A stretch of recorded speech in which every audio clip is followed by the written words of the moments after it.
ونضع الموازين القسط ليوم القيامة فلا تظلم نفس شيئا।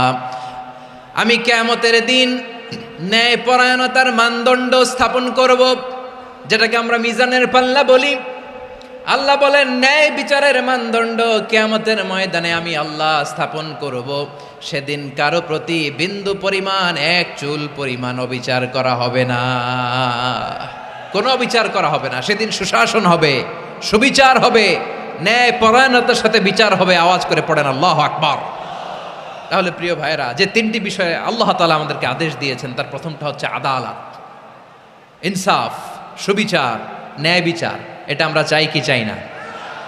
বিশ্বনবী ন্যায় বিচার, ন্যায় পরায়ণতা, সুশাসন প্রতিষ্ঠিত করেন কি করেন নাই? আপনারা বিশ্বনবীর সিরাত যারা পড়েছেন, আপনি দেখবেন বিশ্বনবীর সিরাতের পরতে পরতে, বাঁকে বাঁকে, সিরাতের বাঁকে বাঁকে এই আদালতের নমুনা মেলে। সুবহানাল্লাহ বলেন।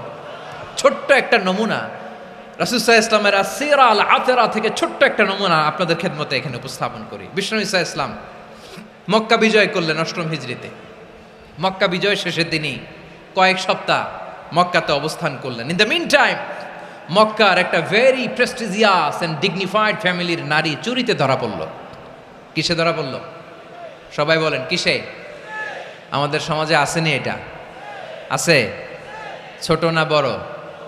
হ্যাঁ, হিসাব করে শেষ করা যায় না। ৩.৫ লাখ কোটি টাকা নাই উন্নয়ন প্রকল্পের নামে। উন্নয়ন প্রকল্পের নামে ৩.৫ লাখ কোটি টাকা নাই। ৩.৫ লাখ কোটি টাকা লিখতে পারবেন আপনি? এক টানে লিখতে পারবেন? বুঝতেছেন কত বড় সংখ্যা? হ্যাঁ, বনু মাখজুমিয়া গোত্রের এক নারী মক্কায় চুরিতে ধরা পড়ল। বলেন তো চুরি করলে বিধান কি? কি কাটতে হবে? চুরির বিধান হলো হাত কেটে দাও। তাও সেটা গোপনে নয়, প্রকাশ্যে জনসম্মুখে হাত কেটে দাও। বনু মাখজুমিয়া গোত্রের নারী যখন চুরিতে ধরা পড়ল, সাহাবারা চিন্তায় পড়ে গেলেন।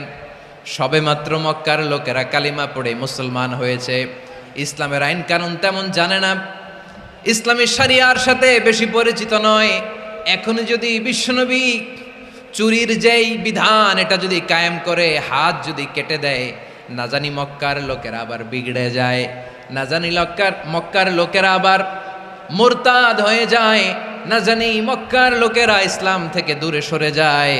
চলো চলো, সাহাবীরা মিলে পরামর্শ করলেন, চলো বিশ্বনবীর কাছে যে বলি, ও নবী, শুধু কেবলমাত্র একমাত্র এই নারীর জন্য চুরির হাত কাটার বিধানটা আপনি একটু থামিয়ে দেন। চুরির হাত কাটার যে বিধান এইখানে একটু রহিত করে দেন, বাকিগুলা কইরেন মদিনাতে যে চলবে, কিন্তু মক্কায় এবারের জন্য মাফ করে দেন। কিন্তু কে বলবে? এই যে পরামর্শ, সাজেশন, এটা কে দিবে বিশ্বনবীর কাছে? সাহাবারা চিন্তায় পড়ে গেলেন। আল্লাহর নবীর সামনে দাঁড়িয়ে আল্লাহর দেয়া হুদুদ, আল্লাহর দেয়া বিধান থামিয়ে দেওয়া, মাফ করে দেওয়া, এই কথা বিশ্বনবীর সামনে বলার সাহস তো কেউ রাখে না।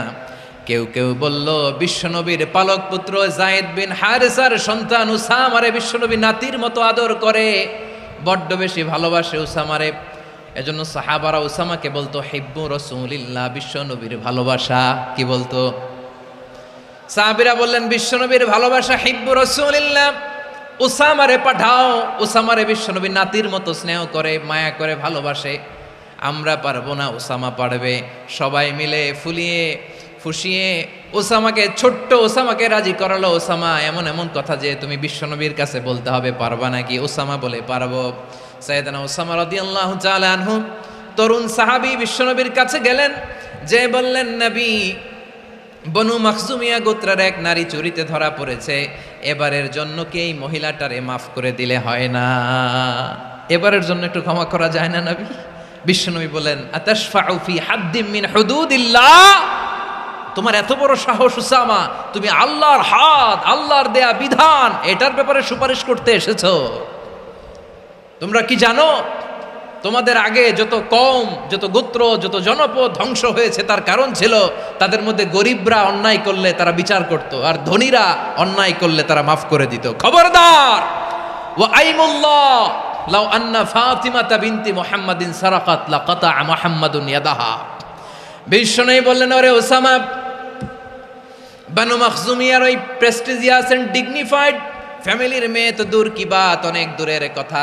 জেনে রেখো ওসামা, আমার কলিজার টুকরা নয়নের পুটুলি ফাতেমাও যদি মক্কার জমিনে আজকে এই চুরির দায়ে ধরা পড়তো, আমি বিশ্বনবী মুহাম্মাদুর রাসূলুল্লাহ ধরে ফাতেমার ডান হাতটা কেটে দিতে এক বিলম্ব দেরি করতাম না।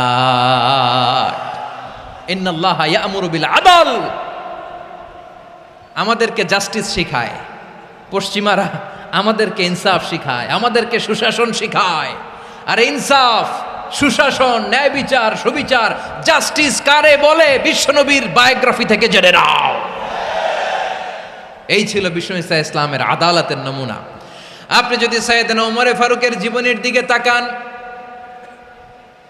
এমন কঠোর, এমন বীর সেনানী ছিলেন। সাইয়েদনা ওমর ফারুক যদি রাস্তার এই মাথা দিয়ে হাঁটা শুরু করতেন, শয়তান ওমর ফারুককে দেখলে ওই রাস্তা রেখে দিয়ে অন্য রাস্তা দিয়ে হাঁটতো। সুবহানাল্লাহ। ওমর ফারুক রাদিয়াল্লাহু তাআলা আনহু কি পার্সোনালিটি ছিল, কি পার্সোনালিটি। আমাদের এলাকায় ছোট বাচ্চারা রাতে ভাত খেতে চায় না, আমার মেয়েটাও খেতে চায় না। এই এটা দিব, ওইটা দিব, আজকে মাহফিলে আসার সময় বলে দিছে লিস্ট করে এটা এটা আনতে হবে। তো ছোট্ট বাচ্চাদের অনেক বায়না থাকে, ওরা রাতে খেতে চায় না।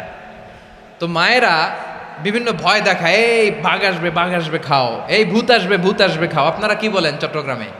কি আসবে? হ্যাঁ, ভূত, ভূত, ভূত আসবে, বাঘ আসবে, খাও খাও খাও, তাড়াতাড়ি খাও। তো বাচ্চারা এগুলো শুনে ভয়ে খেতে শুরু করে। মদিনার জমিনেও একই ঘটনা ঘটতো। মদিনার ছোট্ট ছোট্ট সোনামণিরা খেতে চাইতো না। তো মায়েরা বলতো, হা হুয়া ইয়াতি উমর, হা হুয়া ইয়াতি উমর, ওই যে ওমর আসতেছে, ওমর। ওমরে ফারুকের কথা শুনলেই বাচ্চারা একেবারে ঠান্ডা। সুবহানাল্লাহ পড়বেন না?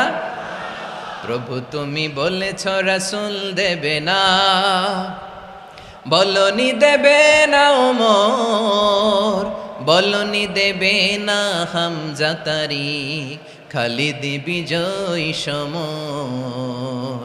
প্রভু তুমি বলেছ রাসূল দেবে না, বলনি দেবে না ওমর, বলনি দেবে না হামজা তারিক, খালিদ বিজয় সমর। প্রভু তুমি বলেছ রাসূল দেবে না।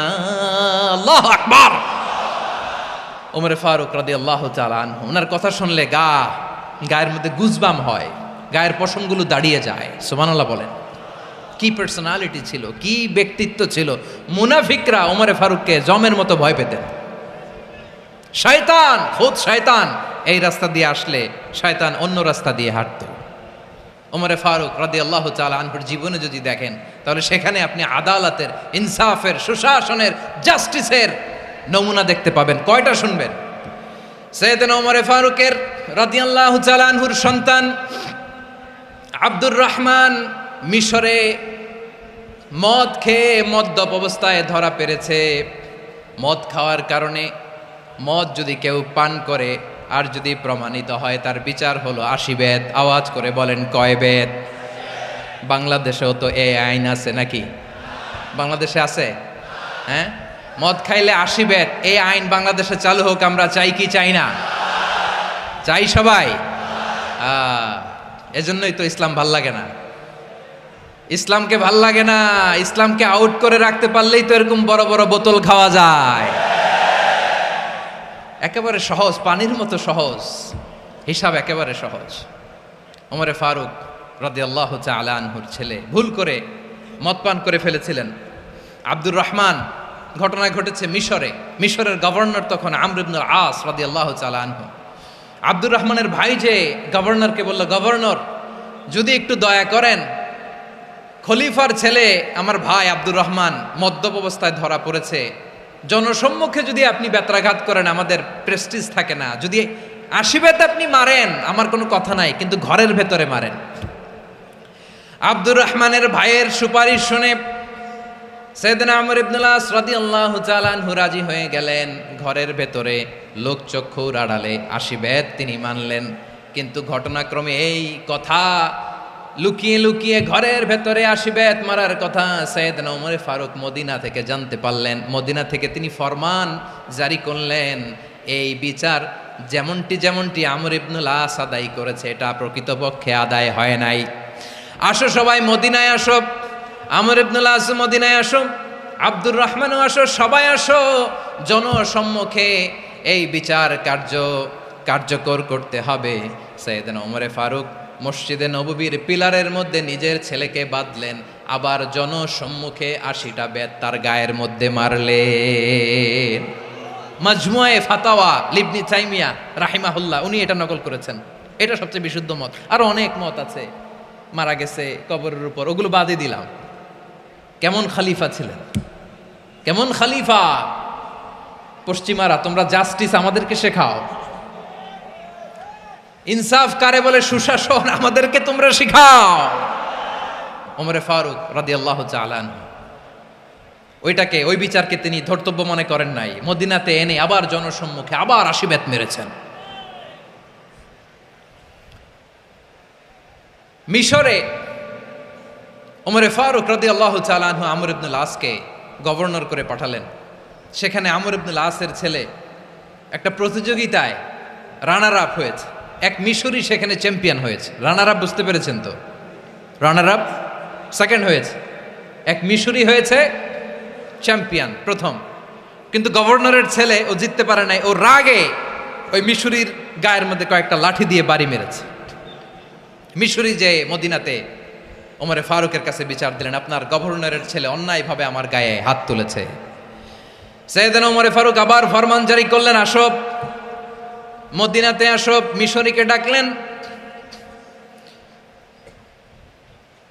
ওই মিশরের গভর্নর আমর ইবনুল আস রাদিয়াল্লাহু তাআলা আনহুকে ডাকলেন, তার ছেলেকেও ডাকলেন। সবাই বসে রইল। আমর ইবনুল আস রাদিয়াল্লাহু তাআলা আনহু মাথা নিচু করে বসে আছেন, লজ্জায় কাচুমাচু। হায় হায়, আজকে আমার ছেলের কারণে আমিরুল মুমিনিন খলিফাতুল মুসলিমিন ওমর ফারুকের কাছে আমি জনসম্মুখে লজ্জিত হচ্ছি। সাইয়েদনা ওমর ফারুক বললেন, এই নাও লাঠি, গভর্নরের ছেলে তোমার মাথার মধ্যে যতগুলো বাড়ি মেরেছে, আজকে জনসম্মুখে তুমি অতগুলা বাড়ি মারো। মিশরি বলে, থাক, আপনি যে ডেকে আনছেন সবার সামনে এটা বলছেন, এতেই আমি খুশি। আল্লাহু আকবার! আপনার মহানুভবতা দেখে আমি খুশি, আর অপমানের দরকার নাই। ওমর ফারুক বলে, না, খবরদার, এই কথা মিশরি তুমি বলো না, মারো, যতগুলা বাড়ি মেরেছে মারো। বাধ্য হয়ে মিশরি আমর ইবনুল আসের সামনে ওনার কলিজার টুকরা সন্তানের মাথার মধ্যে বাড়ি মারতে আরম্ভ করলেন। ঠিক যতগুলা বাড়ি গভর্নরের ছেলে আমর ইবনুল আসের ছেলে মিশরির গায়ে মেরেছিল, মাথায় মেরেছিল, মিশরি গুনে গুনে ততটা মারলেন। এই দৃশ্য দেখে ওমর ফারুক রেগে মেগে আগুন, রাগের চোটে রাগ সামলাতে না পেরে, আর নিজেকে সামলাতে না পেরে মিশরিরে বললেন, ছেলেরে মারা শেষ হয়ে গেলে এবার বাবার টাক মাথার মধ্যে কয়েকটা বাড়ি মার। রাগের চোটে, আউট অফ অ্যাঙ্গার, রাগের চোটে, যে আমার পাঠানো গভর্নর আমর ইবনুল আস তার ছেলেকে কেন আদব তারবিয়া কেন শিক্ষা দিতে পারে না। ছেলেরে মারা হইলে এবার আমর ইবনুল আসের মাথার মধ্যে দুইটা মারো। এটা রাগে বলেছেন, এটা শাস্তি হিসেবে না। সুবহানাল্লাহ পড়ে। তোমরা আমাদেরকে সুশাসন শিখাও, আমাদেরকে সুশাসন শিখাও। বিশ্বনবী বলেন, আদল এটা যেন তেন বিষয় না, এটা দিয়েই মানবিক সমাজ গড়তে হবে। আল্লাহ তাআলা কিয়ামতের কঠিন ময়দানে, যেদিন স্বামী স্ত্রীকে চিনবে না, স্ত্রী স্বামীকে দেখে পালিয়ে যাবে, বন্ধু বন্ধুরে চিনবে না, পীর সাহেব মুরিদরে চিনবে না, মুরিদ পীর সাহেবরে চিনবে না, দলের কর্মী তার নেতারে চিনবে না, নেতা তার কর্মীরে চিনবে না, বন্ধু বন্ধুরে দেখে পালাবে। এই কঠিন মুহূর্তে সূর্যটা মাথার কাছে চলে আসবে, জমিনটা তামার জমিন হবে। আজকের জমিনের মতো নয়। মানুষ ঘর্মাক্ত, ক্লান্ত, শ্রান্ত মাথার মগজগুলো কানের ছিদ্র আর নাকের ছিদ্র দিয়ে বেয়ে বেয়ে পড়বে। বিশ্বনবী ফরমান, কিয়ামতের ওই কঠিন ময়দানে 7 শ্রেণীর ব্যক্তিকে রব্বুল আলামিন তার আরশের নিচে ছায়া দিবেন। তার মধ্যে প্রথম শ্রেণীর ব্যক্তি হলো ইমামুন আদিল। ইমামুন আদিল, ন্যায়পরায়ণ শাসক, যে ইনসাফের সাথে বিচার করে, যে জাস্টিস সমাজে সার্ভ করে, যে সুশাসন নিশ্চিত করে, ওই ইমামুন আদেল। আদেল শব্দটা বুঝছেন না? ইন্নাল্লাহ ইয়া'মুরু বিল আদ, পাইছেন? আদেল। 7 শ্রেণীর ব্যক্তিকে আল্লাহ তাআলা সুশীতল আরশের নিচে ছায়া দিবেন, যেদিন তার দেয়া ছায়া ছাড়া কোনো ছায়া থাকবে না।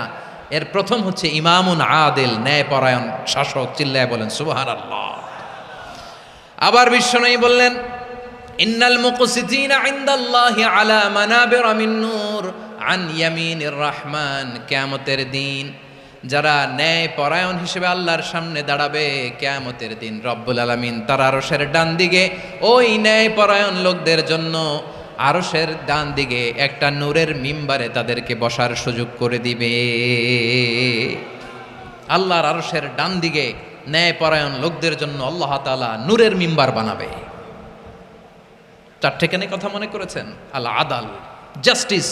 ইন্নাল্লাহা ইয়া'মুরু বিল আদল। আল্লাহ তাআলা এই আদালতের নির্দেশনা দেয়, সুবিচার, সুশাসন। প্রিয় ভাইয়েরা, এটা আমরা বাংলাদেশে চাই কি চাই না? এই যে অরাজকতা, এই যে অন্যায়, এই যে জুলুম, এই যে ইনকনসিস্টেন্সি, সমাজের অসঙ্গতি, এর প্রধান কারণ জাস্টিস নাই, সুবিচার নাই, সুশাসন নাই। শেষবারের মতো আওয়াজ করে বলেন তো, আমরা বাংলাদেশে আদল চাই কি চাই না? তাহলে প্রথম নির্দেশনা শেষ। আল্লাহ তাআলা তোমাদেরকে আদলের আদেশ দেন। এরপরে আল্লাহ বললেন, আমি তোমাদেরকে ইহসানের আদেশ দেই। ইন্নাল্লাহা ইয়া'মুরু বিল আদলি ওয়াল ইহসান। আমি তোমাদেরকে যেমনি আদলের নির্দেশনা দেই, তেমনি ভাবে তোমাদেরকে ইহসানের নির্দেশনা দেই। ইহসান, আওয়াজ করে সবাই বলেন তো ইহসান। সবাই বলেননি, সবাই বললে এতটুকু আওয়াজ হবে আমি বিশ্বাস করি না। আওয়াজ করে বলুন আল ইহসান। ইহসান মানে কারো প্রতি সফট হার্টেড হওয়া, মহানুভব হওয়া, অনুগ্রহ পরায়ণ হওয়া, অনুগ্রহশীল হওয়া, একে অপরের প্রতি দয়াদ্র হওয়া। একে অপরের প্রতি দয়াদ্র, অনুগ্রহশীল হওয়া ছাড়া মানবিক সমাজ কশিনকালেও গঠন করা সম্ভব না। প্রিয় ভাইয়েরা, সুন্দর আচরণ দিয়ে, ইহসান দিয়ে যা জয় করা যায়, নরম আচরণ দিয়ে যেটা অর্জন করা যায়, কঠোরতা দিয়ে সেটা পারা যায় না। বিষ্ণু ঈসা ইসলাম ইহসান দিয়ে, কোমল আচরণ দিয়ে, তার অনুগ্রহ দিয়ে তিনি অনেক কাফিরের হৃদয়কে জয় করে ফেলেছেন। সাইয়েদনা সুমামা ইবনে উসাল রাদিয়াল্লাহু তাআলা আনহুর কথা মনে পড়ে যায়। তিনি ছিলেন ইয়ামামার বাদশা। মদিনাতে বিশ্বনবীকে হত্যা করার নিয়তে এসেছিলেন। গোপনে গোপনে বিশ্বনবীকে হত্যা করে আবার ইয়ামামাতে তিনি ফিরে যাবেন। কিন্তু কি অবাক করা কাণ্ড, হত্যা করতে পারে নাই, সাহাবাদের হাতে তিনি ধরা পড়ে গেলেন। সাইয়েদনা সুমামা ইবনে উসাল রাদিয়াল্লাহু তাআলা আনহু হত্যার নিয়তে আসলেন, কিন্তু হত্যা করতে পারলেন না। সাহাবারা ওনাকে ধরে ফেললেন, ধরে মসজিদে নববীর পিলারের মধ্যে বেঁধে রাখলেন। সুমামা ইবনে উসাল, সিরাত থেকে শুনেন, সিরাত থেকে শোনাচ্ছি। রাদিয়াল্লাহু তাআলা আনহু ইয়ামামার অধিপতি ছিলেন। ইয়ামামা বিশ্বনবীকে হত্যার জন্য আসছেন, ধরা পড়ে গেছেন, এখন মসজিদে নববীতে বেঁধে রাখছে, তার মানে বন্দী। এখন স্ট্যাটাস কি? বন্দী, ক্যাপটিভ। তো বিষ্ণু ঈসা ইসলাম সাহাবাদেরকে বললেন, তার খোঁজ খবর নিও, সুমামা ইবনে উসালের খোঁজ খবর নিও। সাহাবার বলেন, ইয়া রাসূলুল্লাহ, আপনাকে হত্যা করতে এসেছে, তার তো কঠিন ক্যাপিটাল পানিশমেন্ট হওয়া দরকার, কঠিন শাস্তি হওয়া দরকার। বিশ্বনবী বললেন, না, আমি যেটা জানি তোমরা সেটা জানো না, তোমরা সুমামার সাথে ভালো আচরণ করো। বিশ্বনবী সুমামার কাছে গেলেন। প্রথম দিন যে তিনি কালেমার দাওয়াত দিলেন, ইমানের দাওয়াত দিলেন, ইসলামের দাওয়াত দিলেন, রিসালাতের দাওয়াত দিলেন, আখিরাতের দাওয়াত দিলেন। পরের দিন যে বিশ্বনবী সালাতের দাওয়াত দিলেন, যাকাতের দাওয়াত দিলেন, ইসলাম কি, কিভাবে, কেমন করে পালন করতে হয় চমৎকার আর্টিকুলেট করতে শুরু করলেন। তন্ময় হয়ে সুমামা ইবনে উসাল রাদিয়াল্লাহু তাআলা আনহু বিশ্বনবীর কথাগুলো শুনতে আরম্ভ করলো। একদিন নয়, 2 দিন নয়, টানা 3 দিন বিশ্বনবী সুমামার কাছে ইসলামকে প্রেজেন্ট করেছেন, উপস্থাপন করেছেন। আওয়াজ করে বলেন, কয় দিন? 3 দিন। 3 দিন মসজিদে নববীতে বাঁধা। আর সাহাবীদেরকে বললেন, তার খোঁজ খবর নিও, তোমরা যে রুটি বানাও এর মধ্যে সবচেয়ে ভালো আটার রুটিটা তারে দিও, সবচেয়ে রিফাইন্ড খেজুর, যেটা পিওর খেজুর, এটা তারে দিও। আর বিশ্বনবী নিজের উট থেকে দুধ দহন করে ওনার বাড়ির এক কর্মচারীকে বলেছেন দুধ দহন করে সুমামার জন্য নিয়ে যেও। সুবহানাল্লাহ পড়বেন না? সবাই তো অবাক, ইয়ামামা থেকে আসছে নবীকে হত্যা করতে, বিশ্বনবী দেখে তারে জামাই আদর করে, তাকে মজার মজার খাবার দিও, দুধ দিও, আদর আপ্যায়ন করো। একদিন নয়, 2 দিন নয়, টানা 3 দিন বিশ্বনবী এভাবে সুমামার কাছে যেয়ে ইসলামকে প্রেজেন্ট করতে আরম্ভ করলেন, ইসলামকে উপস্থাপন করতে শুরু করলেন, আর তাকে চমৎকার এন্টারটেইনমেন্ট আপ্যায়ন দিতে আরম্ভ করলেন। টানা 3 দিন যখন ইসলামের দ্য বিউটিজ অফ ইসলাম, ইসলামের সুমহান বাণী সৌন্দর্য তার কাছে উপস্থাপন শেষ, তাকে আপ্যায়ন শেষ, বিশ্বনবী বললেন সাহাবেদেরকে যাও এবার সুমামার হাতের পায়ের রশি দুটো খুলে দাও। তারা বললেন ইয়া রাসূলুল্লাহ কি বলেন আপনি, ও তো হত্যাকারী, সুযোগ পায় নাই, আপনারে মারতে পারে নাই, ছেড়ে দিলে আবারও আপনার উপর তলোয়ার নিয়ে ঝাঁপিয়ে পড়বে। নবী এই সিদ্ধান্ত আপনি নিতে যাবেন না। বিশ্বনবী বললেন যেটা বলেছি সেটা করো, সুমামার রশিগুলো ছেড়ে দাও, সুমামার হাতে পায়ের রশিগুলো যে তোমরা খুলে দাও। সাহাবারা তর্ক জুড়ে দিলেন, লা ইয়া রাসূলুল্লাহ এমনটা করবেন না, তো ভয়ঙ্কর ভয়ঙ্কর খুনি, কি জানি কি হয়ে যায়। বিশ্বনবী বললেন না, তার হাতে পায়ের রশিগুলো খুলে দাও। সাহাবারা বিশ্বনবীর কথা মতো তার হাতে পায়ের রশিগুলো খুলে দিল। সুমামা মুহূর্তের মধ্যে মসজিদে নববী থেকে বের হয়ে ইয়ামামায় ফিরে না যে মসজিদে নববীর পাশে একটা খেজুর বাগান ছিল সেখানে চলে গেলেন। সেখানে একটা ছোট্ট কুয়া ছিল, কুয়ার পানি দিয়ে তিনি গোসল করলেন। সুবহানাল্লাহ পড়েন। কুয়ার পানি দিয়ে গোসল করে মসজিদে নববীর সামনে এসে বিশ্বনবী এবং সাহাবাদের সামনে দাঁড়িয়ে সাব্বাবা উঁচু করে বললেন, আশহাদু আল্লা ইলাহা ইল্লাল্লাহ ওয়া আশহাদু আন্না মুহাম্মাদান আবদুহু ওয়া রাসূলুহু। আল্লাহু আকবার। আমি সাক্ষ্য দিচ্ছি আল্লাহ ছাড়া কোনো ইলাহ নাই, আর মুহাম্মদ আল্লাহ তাআলার প্রেরিত বান্দা এবং রাসূল। প্রিয় ভাইয়েরা, ইহসান দিয়ে যা জয় করা যায়, কঠোরতা দিয়ে সেটা কঠিনকালেও জয় করা যায় না। আওয়াজ করে বলেন ঠিক কি না? এবার সুমামা দাঁড়িয়ে বলে, ওগো নবী, আমি তো কালিমা পড়ে মুসলমান হয়ে গেলাম, এবার শোনেন, এই মুহূর্তের আগে আপনার চেহারার চাইতে নিকৃষ্ট কোনো চেহারা আমার কাছে ছিল না, কিন্তু শাহাদা পাঠ করার পরে আপনার চেহারার চাইতে উত্তম শ্রেষ্ঠ কোনো চেহারা আমার কাছে আর নাই। ও নবী, আজকের দিনের আগে ইসলাম ধর্মের চেয়ে নিকৃষ্ট অপছন্দনীয় কোনো ধর্ম আমার কাছে ছিল না, কিন্তু এই মুহূর্ত থেকে ইসলামের চেয়ে সেরা শ্রেষ্ঠ পছন্দনীয় কোনো ধর্ম আমার কাছে নাই। নবী গো, আজকের দিনের আগে মদিনার চাইতে অপছন্দনীয় নিকৃষ্ট কোনো শহর আমার কাছে ছিল না, কিন্তু এই মুহূর্তের পর থেকে মদিনার চাইতে কোনো শ্রেষ্ঠ শহর আমার জানা নাই। সে ছিল গমের বড় ডিলার, গম বেচতো। কি বেচতো? তার গম কিনে মক্কার লোকেরা রুটি খাইতো। সে ঘোষণা দিল, আজকে থেকে মক্কাবাসীদের জন্য সব গম আমি হারাম করে দিলাম, মক্কাবাসী এখন না খেয়ে মরে। সুবহানাল্লাহ পড়বেন না? মক্কাবাসী বিশ্বনবীর কাছে আসলেন, এসে বললেন, মুহাম্মদ, আমরা তো তোমার ভাই, তোমার চাচা, তোমার ভাতিজা, তোমার আত্মীয়, তুমি সুমামারে বলো সে যেন আবার গমের সাপ্লাই মক্কার জন্য অনুমতি দিয়ে দেয়। বিশ্বনবীর অনুমতি ক্রমে সুমামা আবার মক্কাতে গম পাঠাতে শুরু করলো। পড়েন সুবহানাল্লাহ। ইহসান, ইহসান দিয়ে আপনি যেটা জয় করতে পারবেন, you can win the heart of your enemies. ইহসান দিয়ে আপনি আপনার শত্রুর হৃদয়কে জয় করতে পারবেন। আওয়াজ করে বলেন ঠিক কি না? এজন্য আল্লাহ বললেন, ওয়া আনফিকু ফি সাবিলিল্লাহি ওয়া লা তুলকু বিআইদিকুম ইলাত তাহলুকা ওয়া আহসিনু ইন্নাল্লাহা ইউহিব্বুল মুহসিনিন। তোমরা আল্লাহর রাস্তায় দান করবে আর নিজেরা নিজেদেরকে ধ্বংসের হাতে ঠেলে দিও না। তোমরা একে অপরের প্রতি ইহসান করবে, কারণ ইহসানকারীদেরকে আল্লাহ বড্ড ভালোবাসেন। সুবহানাল্লাহ পড়েন। আবার সূরা রহমানে আল্লাহ বললেন, হাল জাযাউল ইহসানি ইল্লাল ইহসান ফাবিআইয়ি আলা, সবাই পড়েন, ফাবিআইয়ি আলাই রাব্বিকুমা তুকাযযিবান। ইহসানের প্রতিদান হিসেবে ইহসানি হয়। বিশ্বনবী সুমামার প্রতি যেমন ইহসান করেছেন, সুমামাও ঠিক তেমন ইহসান ফিরিয়ে দিয়েছে। ঠিক কিনা বলেন? তাহলে 1 নম্বরে হচ্ছে আদ, ন্যায় বিচার। 2 নম্বরে সবাই বলেন ইহসান, সদাচরণ। ইহসান দুই ধরনের প্রিয় ভাইরা, ইহসান ফিল ইবাদা, ইহসান ফিল মুআমালা।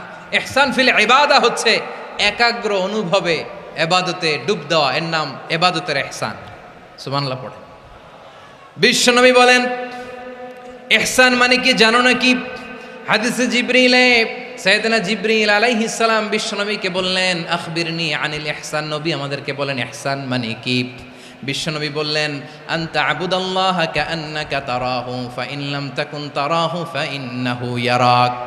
ইহসান মানে হলো এমন ভাবে তুমি আল্লাহর সামনে নিজেকে উজাড় করে ইবাদত করবে, তুমি ভাববে তুমি আল্লাহকে দেখতে পাচ্ছ। আর এটা যদি ভাবা তোমার জন্য কঠিন হয়ে যায়, অন্তত এতটুকু তুমি ভাববা যে আল্লাহ তোমাকে দেখতে পাচ্ছেন। ঠিক কিনা বলেন? ও আমার বীর চট্টলার ভাইয়েরা, কেউ যেটা দেখে না সেটা দেখে কে? এই বিশ্বাস হৃদয়ের মধ্যে আছে? নামাজে যখন দাঁড়ান এই ফিলিংসটা আনা যাবে? হ্যাঁ, এশার সালাত তো এখনো হয় নাই না? আলোচনা শেষে এশার সালাত এখানে অনুষ্ঠিত হবে, তাই না?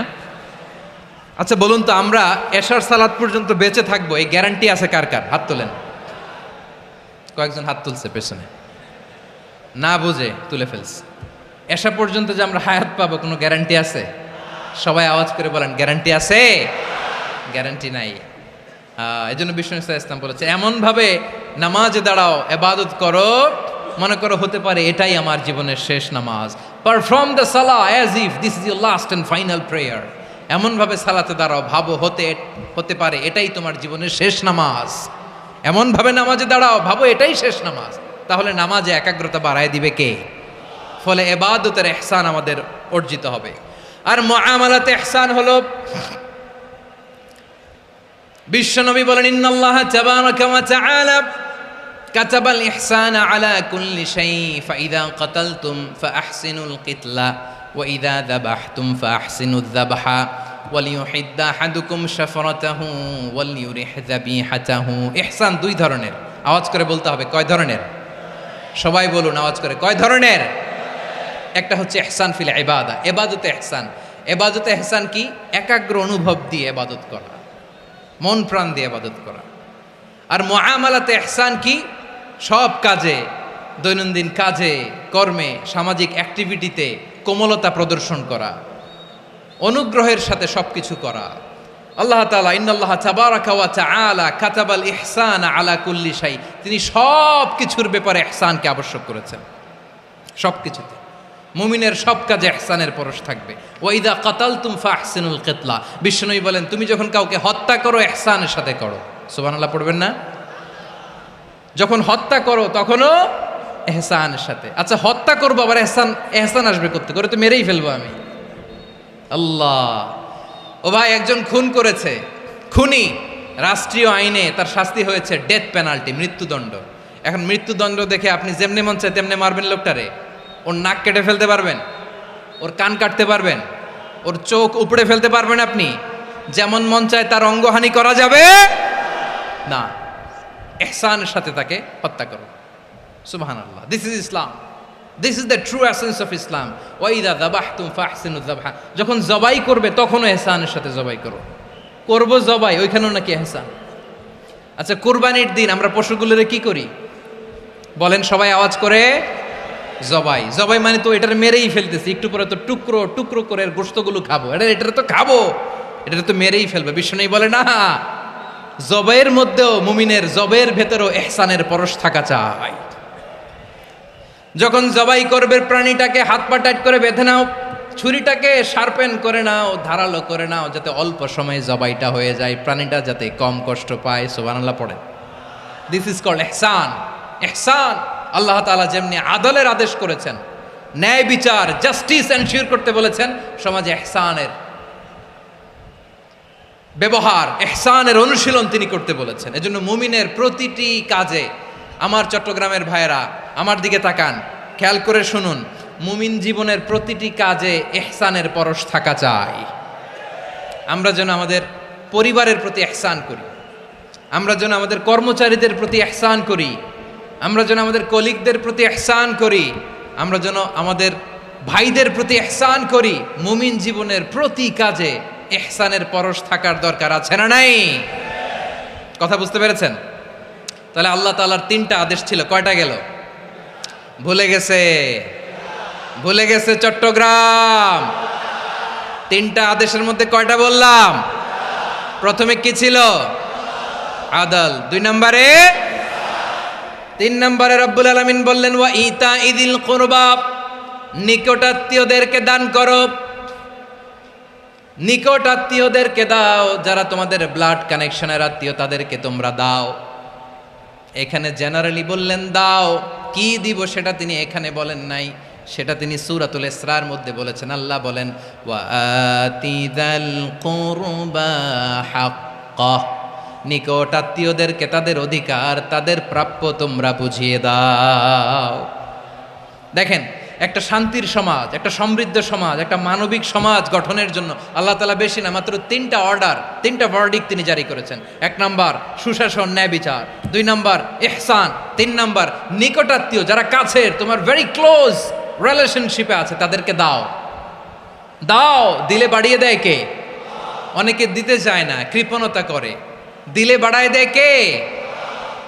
ও মিয়া, মদিনার মধ্যে সবচাইতে গরিব সাহাবী ছিল বেলাল রাদিয়াল্লাহু তাআলা আনহু। ওনার এন্টায়ার অ্যাসেট, সম্পদের পরিমাণ কতদূর জানেন? একটা লুঙ্গি। বেলাল রাদিয়াল্লাহু তাআলা আনহু, ওনার টোটাল ওয়েলথের এস্টিমেশন হচ্ছে মাত্র একটা লুঙ্গি। একটা লুঙ্গি, টোটাল ওয়েলথ এস্টিমেশন, টোটাল সম্পদের পরিমাণ বেলাল রাদিয়াল্লাহু তাআলা আনহুর কি ছিল? কথা বোঝে নাই বোধহয়, কি ছিল? ওই বেলাল রাদিয়াল্লাহু তাআলা আনহুকে বিষ্ণু ইসলাম বলেছেন আনফিক ইয়া বেলাল, ও বেলাল তুমিও দাও। ওয়ালা তাখশা মিন যিল আরশি ইখলালা, আরশের অধিপতির তো কোনো ঘাটতি নাই, তুমি দিলে ওই আল্লাহ তোমারে বাড়ায় দিবে। এজন্য আমার প্রিয় ভাইয়েরা, দিলে কমে না, দিলে বাড়ে। অনেকে ধরে রাখে, নতুন কিছু নিতে পারে না, হাত দিয়ে যেটা ধরে রেখেছেন এটা দিয়ে দেন, বড় একটা ধরার সুযোগ পাবেন। জোরে বলেন ঠিক কিনা? ধরেন 5 কেজি ওজনের একটা ধরে রাখছেন, এখন 10, এটা না ছাড়লে 10 কেজি ধরতে পারবেন আপনি? আচ্ছা, 10 কেজির জিনিস একটা আছে হাতে, ওইটা যদি ছেড়ে দেন তাইলেই না 15 কেজি ধরতে পারবেন। কথা বলেন ঠিক কিনা? তাহলে দিলে বাড়িয়ে দেয় কে? রব্বুল আলামিন বললেন 3 নাম্বার আদেশ হলো তোমাদের প্রতি সমাজটারে কেমন করে মানবিক সমাজ, সুন্দর সমাজ গড়বা। 3 নাম্বার আদেশ হলো ওয়া আতিদাল কুরবা হাক্কা, নিকটাত্মীয়দেরকে তাদের প্রাপ্য বুঝিয়ে দাও। এই নিকটাত্মীয়দেরকে তাদের অধিকার বুঝিয়ে দেওয়া, প্রাপ্য বুঝিয়ে দেওয়াতে আমাদের গাফলতি আছে না নাই? চট্টগ্রামে নাই? মাশাআল্লাহ আছে, আছে। অনেকে দেখবেন অনেক আল্লাহওয়ালা, তাহাজ্জুদ গুজার, সেজদা দিতে দিতে কপালে কালো দাগ ফেলে দিছে, সে তার বোনের হকটা আদায় করে নাই। আছে না নাই? হ্যাঁ, এখানেও আছে। সর্বনাশ। অনেক বড় হাজী সাহেব, বিশাল লম্বা দাড়ি, ছেলেরে সব দিয়ে দিছে, মেয়েরে কিছু দেয় নাই, মেয়ের হক আদায় করে নাই। আছে না নাই? এই হাজী সাহেবেরা, এই আল্লাহওয়ালারা কিয়ামতের ময়দানে আটকে যাবে। আপনি অন্যের অধিকার নষ্ট করেছেন, তাদের রাইটসকে ভায়োলেট করেছেন। এজন্য আল্লাহ তাআলা বলেন, কারো অধিকার যদি কেউ নষ্ট করে, ওই সমাজটা মানবিক সমাজ কঠিনকালেও হতে পারে না। এজন্য 3 নম্বর আল্লাহ বললেন ওয়া ইতা ইদিল কুরবা, নিকটাত্মীয়দেরকে দাও। কি দিবা? তাদের অধিকার দিয়ে দাও। বোনের অধিকার বুঝিয়ে দাও, মেয়ের অধিকার বুঝিয়ে দাও, ফুফুর অধিকার বুঝিয়ে দাও। দেখবেন অনেক মায়েরা ছেলের পাতে মুরগির রান দেয়, মেয়ের পাতে দেয় মুরগির ঠ্যাং। এরকম আছে না নাই? ছেলেরা কি দেয়? মুরগির। মেয়ের পাতে কি দেয়? তো মেয়ের কি মুরগির রান খেতে মনে চায় না? মনে চায় না? এমনটা করা যাবে না। নিকটাত্মীয়দেরকে অধিকার দিয়ে দাও, নিকটাত্মীয়ের সাথে সুসম্পর্ক রাখো। আদেশটা কার? এজন্য প্রিয় ভাইয়েরা, জীবনে যদি বারাকা অর্জন করতে চান, নিকটাত্মীয়দের সাথে সুসম্পর্ক রাখতে হবে, তাদের জন্য উপহার পাঠাতে হবে। বিশ্বনবী বলেন লা ইয়াদখুলুল জান্নাতা কাতে, যে ব্যক্তি আত্মীয়তার সম্পর্ককে ছিন্ন করে দেয়, সে কশিনকালেও আল্লাহর জান্নাতে ঢুকবে না। আপনি কি এটারে সহজ হাদিস মনে করছেন? এটা সহজ কথা? আপনি ভাবছেন আপনার নামাজ আপনারে বাঁচাতে পারবে, আপনার রোজা বাঁচাতে পারবে, আপনার তাহাজ্জুদ আপনারে বাঁচাতে পারবে? আপনি অধিকার নষ্ট করলে কিছুই আপনারে বাঁচাতে পারবে না। এজন্য নিকট আত্মীয়দেরকে দিতে হবে বেশি বেশি। বিশ্বনবী বলেন, ইন্না সাদাকাতা আলাল মিসকিনি সাদাকা ওয়া আলা যির রাহিমি ইসনাতান সাদাকাতুন ওয়া সিলা। মিসকিন রে দান করলে শুধু দানের সওয়াব হয়, নিকট আত্মীয়কে দান করলে দুইটার সওয়াব হয়, সাদাকার সওয়াব হয়, আবার আত্মীয়তার বন্ধন অটুট রাখার সওয়াব হয়ে যায়। আবার বিশ্বনবী বললেন, মান সাররাহু আইয়ুবসাতা লাহু ফি রিজকিহি ওয়া ইউনসা লাহু ফি আসারিহি ফালইয়াসিল রাহিমা। যে ব্যক্তি তার রিজিকের প্রশস্ততা চায় আর হায়াতে বরকত চায়, সে যেন তার আত্মীয়ের সাথে সুসম্পর্ক রাখে। আমার প্রিয় চট্টলার ভাইয়েরা, আমাদের রিজিক বাড়ুক, এটা আমরা চাই কি চাই না? সবাই চান?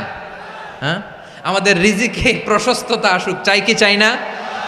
আমাদের হায়াতে বরকত আসুক, আমরা চাই কি চাই না? এই দুইটা যদি চান তাহলে নিকট আত্মীয়দের সাথে সুসম্পর্ক রাখবেন, পারবেন? তাহলে সমাজটারে মানবিক সমাজ বানায় দিবে কে? তিনটা আদেশ চলে গেল। কয়টা? আওয়াজ করে বলেন। 1 নম্বরে কি ছিল?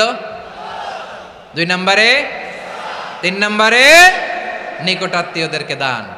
আপনাদেরকে আরো শোনার আগ্রহ আছে? আপনাদের মনোযোগ আছে না গেছে? কষ্ট হচ্ছে না? মাশাআল্লাহ, মাশাআল্লাহ। তাকবীর পড়ুন, লিল্লাহি তাকবীর।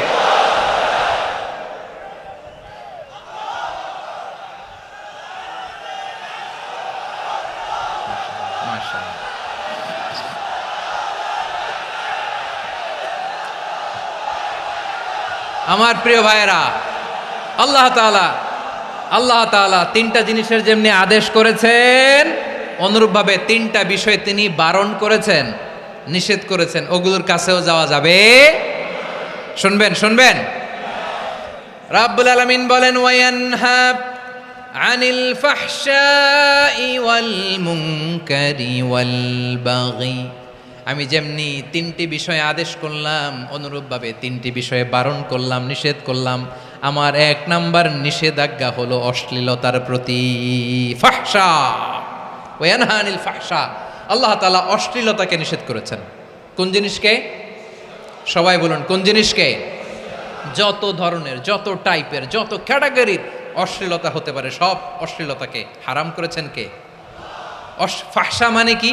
কথায়, কাজে, আচরণে, কমেন্ট, ফেসবুকের কমেন্টসে যত ধরনের নোংরামো আছে, যত ধরনের অশ্লীলতা আছে, এটাকে আরবিতে বলে ফাহশা।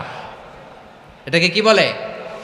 রাব্বুল আলামিন বলেন, কুল ইন্নামা হাররামা রাব্বিয়াল ফাওয়াহিশা মা যাহারা মিনহা ওয়া মা বাতান।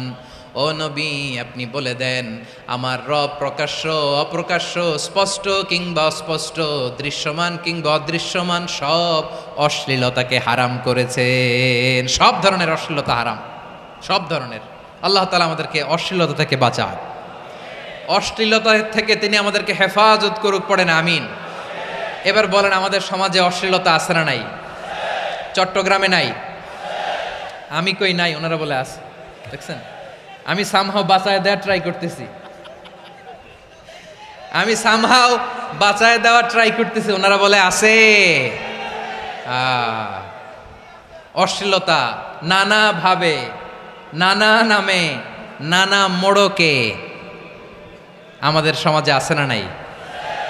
সংস্কৃতির নামে, ফ্যাশনের নামে, বিনোদনের নামে, উপন্যাসের নামে, কনসার্টের নামে অশ্লীলতা আছে না নাই?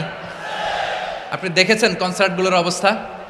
এই যে আতিফ আসলাম যে আসছে আমাদের দেশে, তারপর কে কে আসছে, আমাদের তরুণ তরুণীরা, আমাদের যুবক যুবতীরা, আমাদের জেনজিরা, কি অবস্থা ওইখানে? হ্যাঁ, কি অবস্থা? কে বাঁচাবে ওদের? কে রক্ষা করবে ওদের ইমানের, ওদের চরিত্রের হেফাজতের গ্যারান্টি কে দিবে? কনসার্টের নামে অশ্লীলতা আছে না নাই?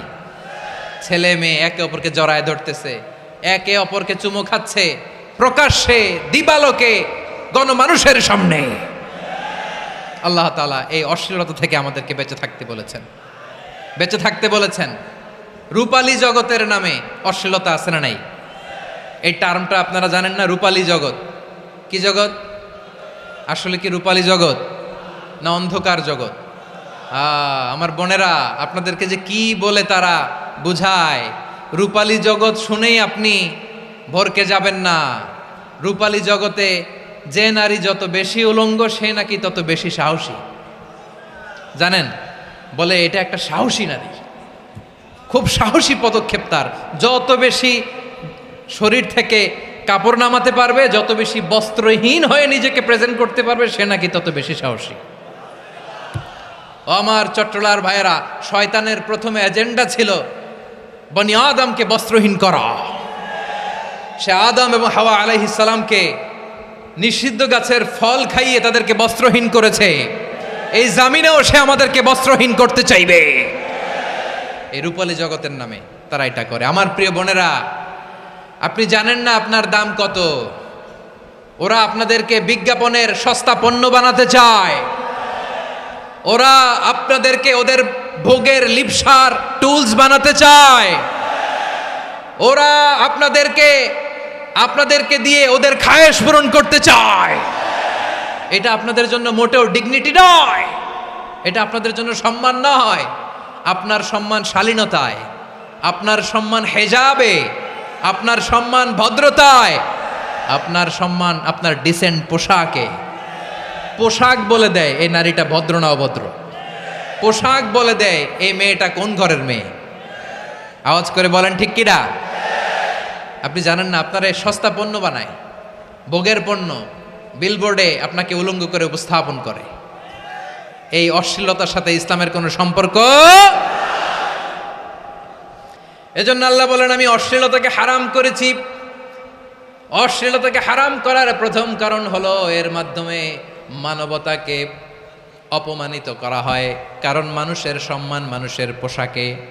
মানুষ যখন পোশাকহীন হয়ে যায়, বস্ত্রহীন হয়ে যায়, তার সম্মান কমে যায়। ঠিক কিনা? অশ্লীলতাকে হারাম করার প্রথম কারণ হচ্ছে মানুষ মানুষকে অপমান করে। একটা নারী, সে তো সম্মানিত। নারী যে কত সম্মানিত, নারীরা এটা বুঝেই নাই। বিশ্বনবী বলেন, আর দুনিয়া কুল্লুহা মাতা ওয়া খায়রু মাতা'আদ দুনিয়া আল মারআতুস সালিহা। আমার বোনেরা, 5টা প্যান্ডেলে আপনারা এলইডিতে আমার আলোচনা শুনছেন, আমি জানি। আপনাদের এই গর্ভ যে কত দামি আপনি জানেন না। আপনার পেট থেকেই আসবে আগামী দিনের সালাহুদ্দিন আল আইয়ুবী। আপনার পেট থেকেই আসবে অনাগত দিনের ইমাম মাহদি আল মুনতাজার। আপনার পেট থেকেই আসবে অনাগত দিনের ফয়সাল, ওয়াসিম, মুগ্ধ, আবু সাইদের মতো বীর যোদ্ধা।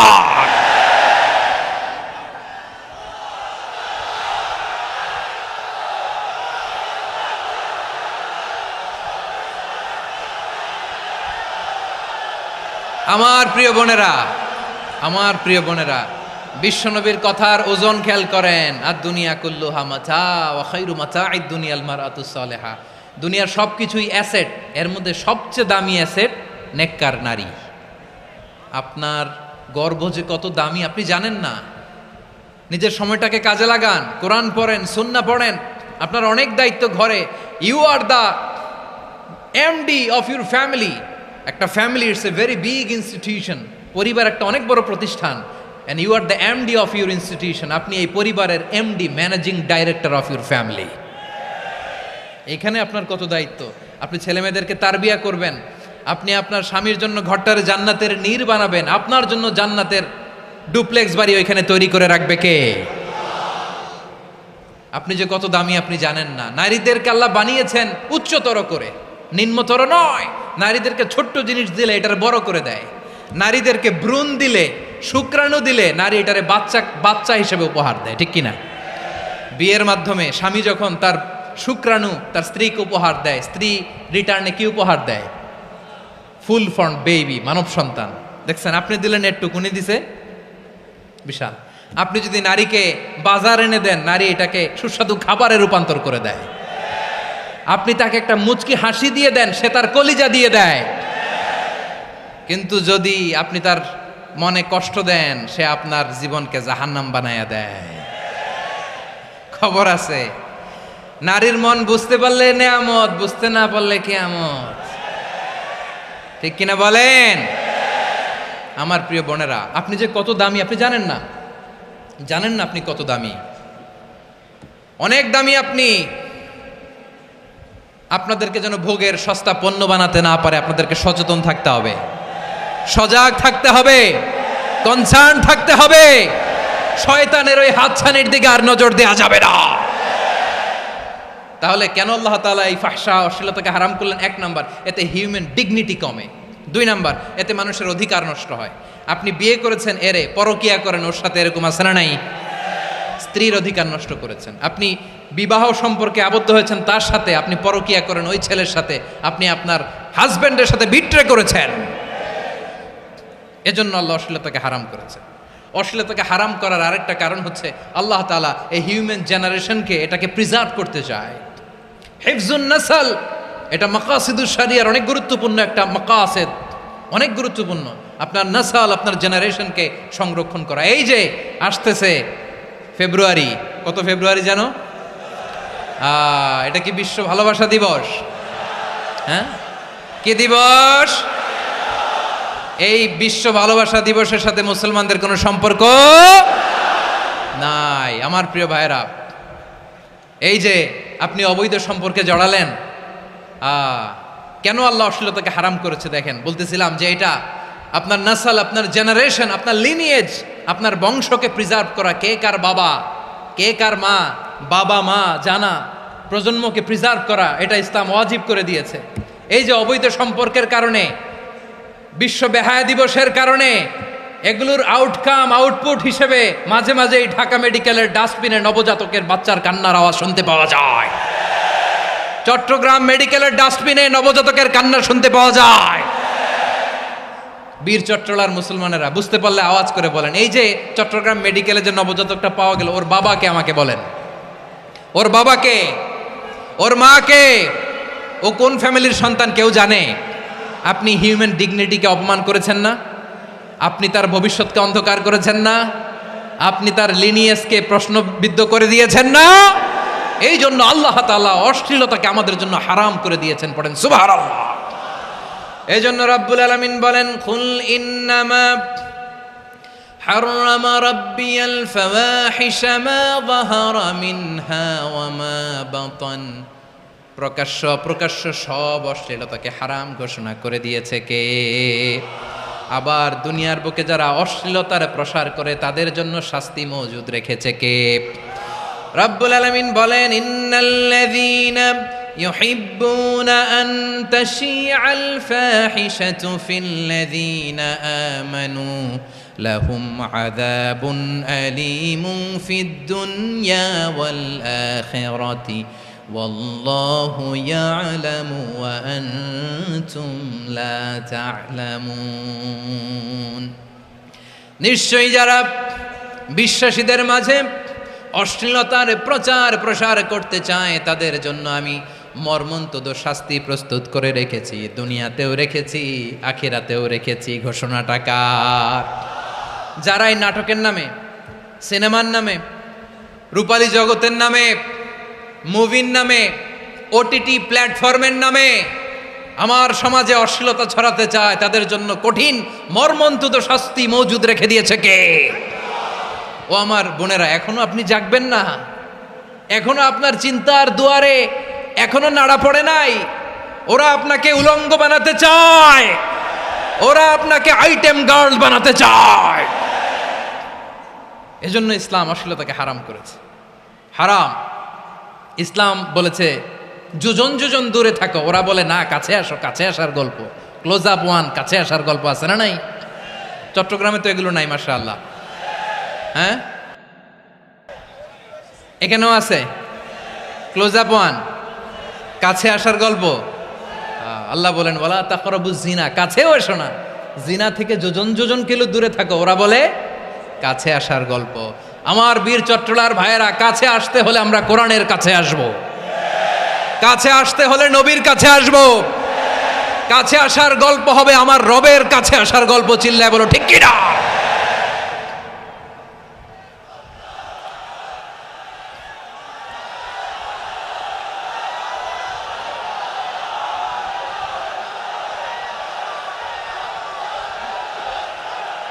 বসুন বসুন আমার ভাইয়েরা।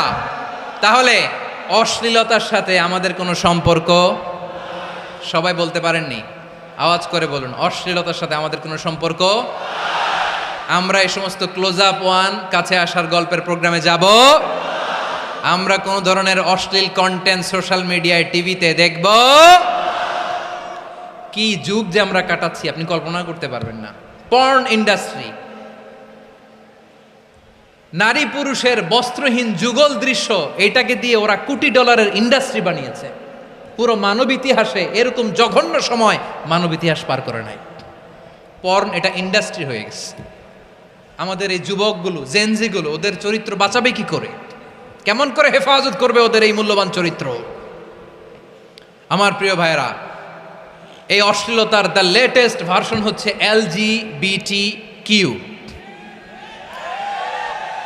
শরীফ থেকে শরীফা। শুনছেন আপনারা? দেখতে পুরুষ, আসলেই পুরুষ, সুস্থ একজন পুরুষ, 4 সন্তানের বাবা, বলে আমি মনে মনে নারী। দেখতে নারী, সুস্থ নারী, আসলেই সে দিব্যি একজন নারী, বলে আমি মনে মনে পুরুষ। সবচেয়ে ভয়ঙ্কর অশ্লীলতার সবচাইতে লেটেস্ট ভার্সন হচ্ছে এই ট্রান্সজেন্ডারিজম। সুস্থ পুরুষ তার বায়োলজিক্যাল গ্রোথকে হরমোন দিয়ে স্টপ করে দিয়ে সে সার্জারি করে নারী হতে চায়, সুস্থ নারী পুরুষ হতে চায়। পুরুষ পুরুষের প্রতি সেক্সুয়ালি আকর্ষণ বোধ করে। এটা লূত আলাইহিস সালামের কওমের মধ্যে ছিল। এটাকেও আল্লাহ কোরআনে ফাহিশা বলেছেন। ওয়ালুতান ইয ক্বালা লিকওমিহি আতাতুনাল ফাহিশাতা মা সাবাকাকুম বিহা মিন আহাদিম মিনাল আলামিন। লূত আলাইহিস সালাম বললেন, তোমরা কি এমন এক অশ্লীল কার্যক্রমে ডুব দিলে নাকি যেটা গোটা বিশ্বের কেউ কখনো করে নাই, তোমরাই প্রথম করেছো। পড়েন নাউযুবিল্লাহ। এই পশ্চিমের এই রোগ আমার দেশে যেন আসতে না পারে, আমাদের সজাগ থাকতে হবে। প্রিয় ভাইরা, চিল্লায় বলেন ঠিক কিনা? পশ্চিমের অবস্থা ভয়ঙ্কর। পাশ্চাত্যে, আমি যুক্তরাষ্ট্রে ছিলাম অনেক দিন, কয়েক মাস, বিভিন্ন স্টেটে ঘুরেছি। গার্ডিয়ানরা উদ্বিগ্ন, ছেলে মেয়েদেরকে, ছোট্ট ছেলে মেয়ে, ওদেরকে জিজ্ঞেস করে, তুমি how do you feel right now inside your self? তুমি ভিতরে ভিতরে কেমন ফিল করো? তোমার কি ছেলে ছেলে লাগে না মেয়ে মেয়ে লাগে? আচ্ছা বলেন, এই ছোট্ট বাচ্চাটা ওকে এগুলো জেন্ডার অ্যাসাইনমেন্ট বলতে এগুলো কিছু বুঝে?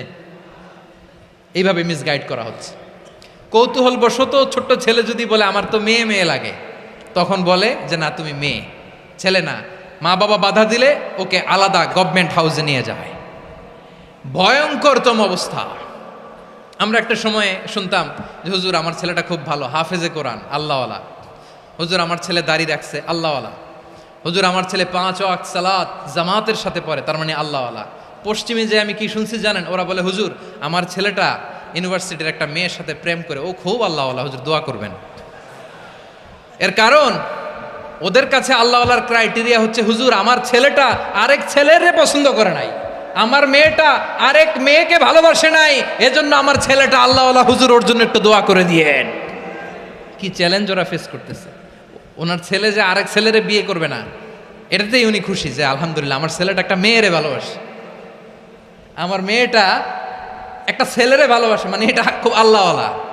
নাউজুবিল্লাহ পড়তে পারলেন না? এজন্য অশ্লীলতার সাথে আমাদের কোনো সম্পর্ক। রব্বুল আলামিন বলেন ওয়ায়ানহা আনিল ফাহশাই ওয়াল মুনকারি ওয়াল বাগি। 3টা জিনিসকে আমি নিষিদ্ধ করলাম। 1 নাম্বার হলো ফাহশা, অশ্লীলতা। 2 নম্বরে হলো মুনকার, সমস্ত মন্দ কাজ।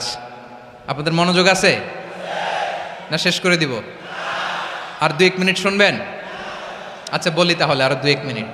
তাহলে নিষেধাজ্ঞা জারি করেছেন 3টা জিনিসের উপর। 1 নাম্বার কি? ফাহশা, অশ্লীলতা। 2 নাম্বার মুনকার। মুনকার মানে হচ্ছে যত মন্দ কাজ, খারাপ কাজ, বাজে কাজ, এটার বলে মুনকার। এটার কি বলে? আপনারা পড়ছেন না তা'মুরুনা বিল মা'রুফি ওয়া তানহাউনা আনিল মুনকার। ভালো কাজের আদেশ, সৎ কাজের আদেশ, অসৎ কাজের নিষেধ। মুনকার, মুনকার হচ্ছে মানুষের স্বাভাবিক বিবেকবোধ যেটাকে খারাপ বলে, ওইটাই মুনকার। পৃথিবীর সব আসমানি গ্রন্থ যেটাকে খারাপ বলেছে, মানুষের স্বাভাবিক বিবেকবোধ যেটাকে খারাপ বলেছে, এগুলো সব মুনকার। যেমন ইফটিজিং, এটা কি ভালো না খারাপ? মজুদদারি, খাদ্যে ভেজাল দেওয়া, ওজনে কম দেওয়া, মাছে ফরমালিন মিশানো, চাঁদাবাজি, টেন্ডারবাজি, দখলবাজি, এগুলো আমাদের স্বাভাবিক বিবেকেই বলে এগুলো খারাপ, এগুলো হচ্ছে মুনকার। আল্লাহ তাআলা এই মুনকার থেকে আমাদেরকে বেঁচে থাকতে বলেন, আর শয়তান এই মুনকারের প্রতি আমাদেরকে উদ্বুদ্ধ করে। আল্লাহ তাআলা বললেন, ইয়া আইয়ুহাল্লাযীনা আমানু লা তাত্তাবিউ খুতুওয়াতিশ শাইতান ومن يتبع خطوات الشيطان فإنه يأمر بالفحشاء والمنكر।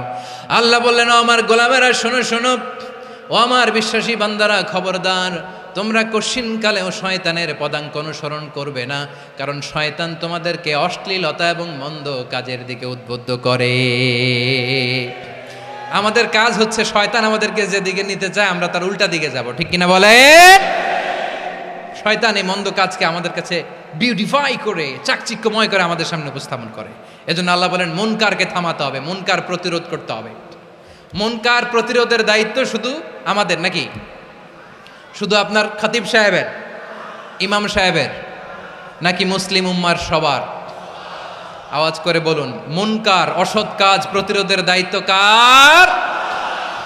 রাব্বুল আলামিন বলেন, কুনতুম খায়রা উম্মাতিন উখরিজাত লিন-নাসি তা'মুরুনা বিল মা'রুফি ওয়া তানহাউনা আনিল মুনকার। তোমাদেরকে শ্রেষ্ঠ জাতি করে জমিনের মধ্যে আবির্ভূত করা হয়েছে, যাতে করে তোমরা জমিনের ভেতরে সৎ কাজের আদেশ করতে পারো আর অসৎ কাজের নিষেধ করতে পারো। উম্মাহ কুনতুম খায়রা, তাহলে গোটা উম্মার দায়িত্ব, এটা বুঝতে পারছেন তো? আচ্ছা, আরো নিচে আসেন। এরপরে আল্লাহ বললেন, শুধু উম্মাহ না, এই জমিনের রাজত্ব আমি যাদের হাতে দেই, এই জমিনের মালিক আমি যাদেরকে বানিয়ে দেই, যাদেরকে আমি সরকারের দায়িত্ব দেই, তাদেরকেও মুনকার প্রতিরোধের দায়িত্ব দিয়েছে কে? আল্লাহ বলেন, যারা ক্ষমতার মসনদে বসেছে তাদেরকে 4 দফা কর্মসূচি আমি আল্লাহ দিলাম। আওয়াজ করে বলেন, কয় দফা? আল্লাহ বলেন, আল্লাযীনা ইম্মাক্কান্নাহুম ফিল আরদি আকামুস সালাতা ওয়া আতাউয যাকাতা ওয়া আমারু বিল মা'রুফি ওয়া নাহাউ আনিল মুনকার ওয়ালিল্লাহি আকিবাতুল উমুর। যারা এই জমিনের উত্তরাধিকার হয়েছ তারা 4 দফা কর্মসূচি নিয়ে সামনে আগাবা। সালাত কায়েম করবা, যাকাত আদায় করবা, সৎ কাজের আদেশ দিবা, অসৎ কাজ থেকে মুনকার প্রতিরোধ করবা। আদেশটা কার? আমার প্রিয় চট্টলার ভাইয়েরা, পুরো উম্মার দায়িত্ব মুনকার প্রতিরোধ করা, সরকার প্রধানের দায়িত্ব মুনকার প্রতিরোধ করা। এরপর আল্লাহ বলেন, প্রতিটা ফ্যামিলির যিনি প্রধান সিইও বাবা, প্রত্যেক বাবারও দায়িত্ব এই মুনকার প্রতিরোধ করা। আওয়াজ করে বলেন, ঠিক কিনা? যেমনটি সাইয়েদনা লোকমান আলাইহিস সালাম ওনার কলিজার টুকরা সন্তানকে আদেশ করেছেন, ইয়া বুনাইয়া আকিমিস সালাতা ওয়া'মুর বিল মা'রুফি ওয়ানহা আনিল মুনকার। পড়েন সুবহানাল্লাহ। বাবা ছেলেকে সবক দিচ্ছে। কে সবক দিচ্ছে? কাকে? লোকমান আলাইহিস সালাম ছেলেকে বলতেছে, ওরে আমার কলিজার টুকরা সন্তান, ওরে আমার বাছা, নামাজ কায়েম করবা, সৎ কাজের আদেশ দিবা, আর মুনকার প্রতিরোধ করবা, অসৎ কাজ, সমাজ থেকে খারাপ কাজকে ঝেঁটে বিদায় করে দিবা। তাহলে দেখেন, আমি স্টেপ বাই স্টেপ নামলাম। পুরা উম্মার দায়িত্ব, জমিনের উত্তরাধিকারী আল্লাহ যাদেরকে বানিয়েছেন সরকার, তাদের দায়িত্ব, প্রতিটি ফ্যামিলির প্রধানের দায়িত্ব। এরপরে বিশ্বনবী বলেন, সচেতন প্রতিটি মুসলিমের দায়িত্ব সমাজ থেকে মুনকারকে উৎখাত করা। বিশ্বনবী বলেছেন, মান রাআ মিনকুম মুনকারান ফালিয়ুগাইয়িরহু বিয়াদিহি ফাইন লাম ইয়াস্তাতি ফাবিলিসানিহি ওয়া ইন লাম ইয়াস্তাতি ফাবিকলবিহি ওয়া যালিকা আযআফুল ঈমান। সমাজে যে মুনকার দেখবে, খারাপ কাজ দেখবে, সে যেন হাত দিয়ে সেটাকে থামায়। কি দিয়ে? আপনাদের তো হাত নাই না? হাত আছে, হাত আছে। ওরা যেই হাত দিয়ে অন্যায় করে ওইটা প্রতিরোধের জন্য আমাদেরও হাত আছে না নাই? থামাতে হবে, থামাতে হবে।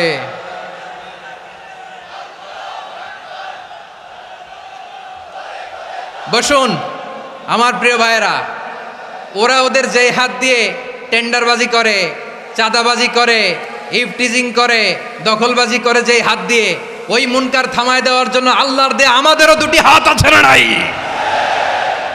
আমাদেরও হাত আছে, থামাইতে হবে, থামাইতে হবে, হিম্মত করতে হবে। আমার প্রিয় ভাইয়েরা, না থামালে আমরাই ডুববো শেষমেশ। আমাদের বাঁচার জন্য হইলেও থামাইতে হবে। রব্বুল আলামিন বলেন, ওয়াত্তাকু ফিতনাতাল লা তুসিবান্নাল্লাযীনা যালামু মিনকুম খাসসা। ও আমার গোলামেরা, ওই আযাবকে ভয় করো যে আযাব যখন আমি জমিনের বুকে পাঠাই, শুধু জালেমদেরকেই মারি না, আলেমদেরকেও মারি। আযাব যখন আসে তখন শুধু জালিমই মরে না, আলেমও মরে। জানেন, মুসা আলাইহিস সালামের পায়ে একবার একটা লাল পোকা কামড় দিয়েছে, লাল পিঁপড়া। লাল পিঁপড়া কামড় দিলে খুব আরাম লাগে না? কি লাগে? হ্যাঁ, জলে না? লাল একটা পিঁপড়া কামড় দিছে, তো উনি রেগে মেগে পাশি দেখে লাল পিঁপড়ার বাসা, পা দিয়ে ডলে মুছে সবগুলো পিঁপড়া মেরে ফেলছে। এই ঘটনাটা আল্লাহ ঘটিয়েছেন এজন্য। মুসা আলাইহিস সালাম ছিলেন কালিমুল্লাহ, সরাসরি আল্লাহর সাথে কথা বলতেন। তিনি আল্লাহকে জিজ্ঞেস করেছিলেন, আল্লাহ তুমি যখন কোনো জনপদে আযাব পাঠাও, শাস্তি দাও, ওখানকার শুধু জালেমরাই তো মরে না, ভালো মানুষগুলাও মরে, তো আযাব দিবা মুশরিকদের উপর দিবা, অবাধ্যদের উপর দিবা, ভালো মানুষগুলারে মারো কেন? আল্লাহ বললেন, মুসা তোমার যে কামড় দিছিল পায়ের মধ্যে পিঁপড়া, কয়টা পিঁপড়া? জোরে বলেন। একটা পিঁপড়া, তো সবগুলারে মারলা কেন? রেগে মেগে পুরো পিঁপড়ার বাসা ভেঙে ম্যাসাকার করলা কেন? এই মুসা, আমি যখন অ্যাকশনে যাই, আমি যখন শাস্তি দেই, তখন এত বাস বিচার করা হয় না, বাস বিচার করা যায় না। যখন অ্যাকশনে যাওয়া হয়, ওইটা ডাইরেক্ট অ্যাকশন হয়ে যায়। চিল্লায় বলো ঠিক কি না? এজন্য আমাদের বাঁচার জন্য হলেও এই পাপ থামাতে হবে, এই শয়তানের অট্টহাসি থামাতে হবে, অন্যায় অপরাধ সমাজ থেকে আমাদের থামাতে হবে। কারণ আযাব আসলে ওরাও মরবে, আমরাও মরব। একটা জাহাজ 2 তলা, আপনি আছেন 2য় তলায়, শুনতেছেন? শুনতেছেন? জাহাজ কয় তলা? আপনি কোন তলায়? 2য় তলায়। নিচের তলার কিছু লোক জাহাজের তলা ছিদ্র করতে আরম্ভ করছে। কি ছিদ্র করতেছে? আচ্ছা, জাহাজের তলা ছিদ্র করলে তলা দিয়ে কি ঢুকে? এখন আপনি যদি বলেন আমার কি, আমি তো 2 তলায়, আমার কি, আমি তো সেফ, আমি ইন দ্য সেফ জোন, আমি তো ভালো আছি, আমি তো ভালো আছি, ওরা ছিদ্র করে ওরা মরবে। আসলে কি শুধু ওরা মরবে, নাকি তলা ফুটো হলে ভিতরে পানি ঢুকলে আপনারও সলিল সমাধি হবে? তলা দিয়ে যখন পানি ঢুকবে, জাহাজ ঢুকলে আপনিও মরবেন। এজন্য নিজে মরার আগে ওই পাগলগুলোর নিচতলায় যে থামাতে হবে। চিল্লায় বলেন ঠিক কি না? এজন্য আল্লাহ বললেন, মুনকার প্রতিরোধের দায়িত্ব সমাজের টপ টু বটম সবার। পুরো আম্মার দায়িত্ব, সরকার প্রধানের দায়িত্ব, প্রতিটি ফ্যামিলির প্রধান বাবার দায়িত্ব, বিশ্বনবী বললেন প্রতিটি সচেতন মুসলিমের দায়িত্ব। এজন্য মুনকার প্রতিরোধ করার দরকার আছে না নাই? সমাজে এই যে ইফটিজিং হয়, আপনার বোনের বয়সী একটা মেয়েকে কিছু বখাটে টিটকারি করে, এই বলে সেই বলে, নোংরা কথা বলে, রাস্তায় দেখেও আপনি পাশ দিয়ে না দেখার মতো চলে যান কেন? আপনি দাঁড়ান না কেন? আপনি দাঁড়ালেই তো থেমে যাবে। কারণ সত্যের যে শক্তি, তার সামনে মিথ্যা মুখ থুবড়ে পড়ে। আপনার সামনে ও কিছুই না, নাথিং। আপনি দাঁড়ান, ওকে প্রশ্ন করেন যে আমার বোনকে তুমি ডিস্টার্ব করো কেন? আপনাকে দেখে আরো 5 জন দাঁড়াবে, 5 জনকে দেখে আরো 10 জন দাঁড়াবে। আমাদের নীরবতা আর আমাদের নিশ্চুপ থাকাই জালিমদেরকে আরো শক্তিশালী জালিম বানিয়েছে। এজন্য মুনকার প্রতিরোধের দায়িত্ব আমাদের সবার। টেন্ডারবাজি, চাঁদাবাজি, দুর্নীতি, অপরাধ, দখলদারিত্ব, মজুদদারি, এগুলো সব কিছু একসাথে প্রতিরোধ করতে হবে। ঠিক কিনা বলেন? একটা মানবিক সমাজ যদি চাই, প্রতিরোধ করতে হবে। প্রিয় ভাইয়েরা, আল্লাহর শপথ নিয়ে বলি, এই নাসিহাতগুলো সবার জন্য, সব দলের জন্য, সব মতের মানুষের জন্য। আমরা কোনো দলের প্রতি মানুষকে ডাকি না, আমরা ডাকি ইসলামের দিকে। সব দলের, সব মতের, সব মানুষদেরকে আমরা আহ্বান জানাই, আসুন আমরা একটা সুন্দর সমাজ বিনির্মাণ করি। এই যে নতুন বাংলাদেশের এক সুযোগ এসেছে, আর জীবনে হয়তো আসবে না। সামনের 100 বছরে এই সময় আসবে না। আসুন দেশটাকে আমরা সাজাই, আসুন আমরা দুর্নীতি বন্ধ করি, আসুন আমরা চাঁদাবাজি বন্ধ করি, আসুন আমরা দখলদারিত্ব বন্ধ করি, আসুন আমরা এক দল আরেক দলকে নিশ্চিহ্ন করার যে রাজনীতি এটা বন্ধ করি। সব দলের প্রতি আমার আহ্বান। আমি কিছুদিন আগে একটা নিউজ দেখলাম, ওই যে লন্ডনে বসে জনাব তারেক রহমান সাহেবকে আমি ধন্যবাদ দিতে চাই। উনি সংবাদ শোনা মাত্রই ওনার দলের অনেক চাঁদাবাজকে উনি বহিষ্কার করেছে। I do appreciate. প্রতিটি দলের এরকম ইনিশিয়েটিভ নেওয়ার দরকার আছে না নাই? যে কোনো দলে এই প্র্যাকটিসটা থাকার দরকার আছে না নাই? চাঁদাবাজদের সাথে আপনারা নিজেদেরকে মুক্ত ঘোষণা করবেন যে এরা আমার দলের কর্মী হতে পারে না। আমরা চাঁদাবাজ মুক্ত বাংলাদেশ চাই, জুলুম মুক্ত বাংলাদেশ চাই, ফ্যাসিজম মুক্ত বাংলাদেশ চাই, গুণ খুন খারাপি মুক্ত বাংলাদেশ চাই। আমরা নতুন ভোরের বাংলাদেশ চাই। ওই বাংলাদেশ পাওয়ার জন্য মুনকার প্রতিরোধে, অন্যায় প্রতিরোধে যদি বাঘের বাচ্চার মতো, আবু সাইদের মতো 2 হাত উঁচু করে বুককে টান টান করে প্রসারিত করে দাঁড়াতে হয়, রাজি আছো মুসলমান? কারা কারা রাজি? আল্লাহকে হাত দেখিয়ে প্রতিজ্ঞা করো।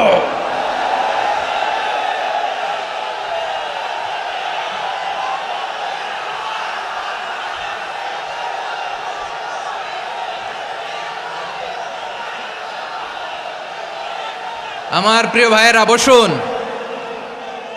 বসুন আমার ভাইয়েরা। রাব্বুল আলামিন বলেন, ওয়ায়ানহা আনিল ফাহশাই ওয়াল মুনকারি ওয়াল বাগি ইয়াইদুকুম লাআল্লাকুম তাযাক্কারুন। বসুন। আল্লাহ বললেন, আমি অশ্লীলতাকে নিষেধ করি, আমি সব ধরনের মন্দ কাজকে নিষিদ্ধ করি, সব শেষে আমি সীমা লঙ্ঘনকে তোমাদের জন্য নিষিদ্ধ করি। আলোচনা মনে আছে তো, না ভুলে গেছেন? নিষিদ্ধ করেছেন কয়টা জিনিস? 1 নম্বরে অশ্লীলতা, 2 নম্বরে মুনকার তথা সব মন্দ কাজ, 3 নম্বরে আল বাগি সীমা লঙ্ঘন, ক্রসিং দ্য লিমিট। সীমা লঙ্ঘন করা ভালো না। We all should know our limits. চিল্লায় বলেন ঠিক কিনা?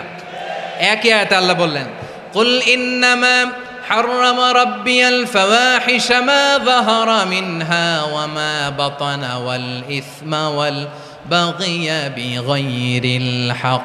অন্যায়ভাবে যে অবাধ্য হয়, যে সীমা লঙ্ঘন করে, তাদেরকেও আমি এটা হারাম করে দিলাম। সীমা লঙ্ঘন করা হারাম, সীমা লঙ্ঘন করা হারাম। আল্লাহ বারবার আমাদেরকে ওয়ার্নিং দেয়। যখন আমরা থামি না তখন আল্লাহ ধরে, আর যখন ধরে তখন ছাড়ে না। ধরে না, ধরলে আল্লাহ। ফেরাউনকে কিন্তু হুট করে ধরে নাই, আপনারা জানেন 9 বার ওয়ার্নিং দিয়েছে। ফেরাউনকে আল্লাহ তাআলা ওয়ার্নিং দিয়েছিল কয়বার? বীর চট্টলার বীর সেনানীরা আওয়াজ করে বলেন, ফেরাউনকে ধরার আগে ওয়ার্নিং দেওয়া হয়েছিল কয়টা? রাব্বুল আলামিন বলেন, ওয়ালাকাদ আতাইনা মূসা 9 আয়াতিন বাইয়িনাত। 9টা মুআজিজা দেখিয়েছি। 1 2 3 বারবার এইভাবে রিমাইন্ডার, ওইভাবে রিমাইন্ডার, এইভাবে নসিহাত, ওইভাবে দাওয়া। ফাকুলা লাহু কাওলান লাইয়িনা, নরম করে বলো, সফট করে বলো, যত ওয়ে হতে পারে দাওয়া মেথডোলজির। মূসা আলাইহিস সালামের সব অ্যাপ্লাই শেষ। 10ম বারে যে আল্লাহ ধরছে, 10ম বারে যে ধরেছে।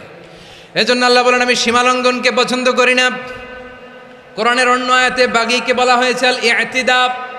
সীমালঙ্ঘন যারা করে তাদেরকে আল্লাহ বলেছেন মুতাদিন।